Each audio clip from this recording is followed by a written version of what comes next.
గజ్వేల్ పట్టణంలోని పిర్చెడ్ రోడ్లో కాంగ్రెస్ పార్టీ నాయకులు మాజీ ఎంపీటీసీ పంజాల ప్రశాంతి రాజు గౌడ్లు నూతనంగా ఏర్పాటు చేసిన మల్లికార్జున ఎంటర్ప్రైజెస్ షాప్ ప్రారంభోత్సవ కార్యక్రమానికి ముఖ్య అతిథిగా రాష్ట్ర కాంగ్రెస్ నాయకులు మల్కాజ్గిరి మాజీ ఎమ్మెల్యే మైనంపల్లి హనుమంతరావు, పిసిసి రాష్ట్ర అధికార ప్రతినిధి బండారు శ్రీకాంతరావు, జిల్లా డీసీసీ అధ్యక్షులు ఆంజనేయులు గౌడ్లు హాజరై రిబ్బన్ కట్ చేసి ప్రారంభించారు. ఈ సందర్భంగా మైనంపల్లి హనుమంతరావు మాట్లాడుతూ పంజాల స్రవంతి రాజ్ గౌడ్ కు శుభాకాంక్షలు తెలియజేసి వ్యాపారంలో చక్కగా రాణించాలని, వినియోగదారుల మన్నన పొందాలన్నారు. ఈ కార్యక్రమంలో పిసిసి రాష్ట్ర కార్యదర్శి యాదగిరి, ఆత్మ committee Gajwel division chairman Madhur Mallareddy, Congress నేతలు పాల్గొన్నారు.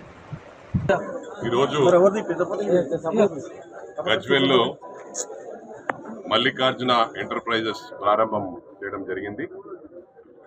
ముఖ్యంగా పెద్దలు గౌరవనీయులు రాజు గౌడ్ గారు, దౌలతాబాద్ మండల్, అదేవిధంగా గజ్వేల్ మండల్ రిలయన్స్ ప్రోడక్ట్స్, క్యాంపాకోలా అవన్నీ కూడా ఈ 2 మండలాల డిస్ట్రిబ్యూషన్ తీసుకోవడం జరిగింది. I wish them all success.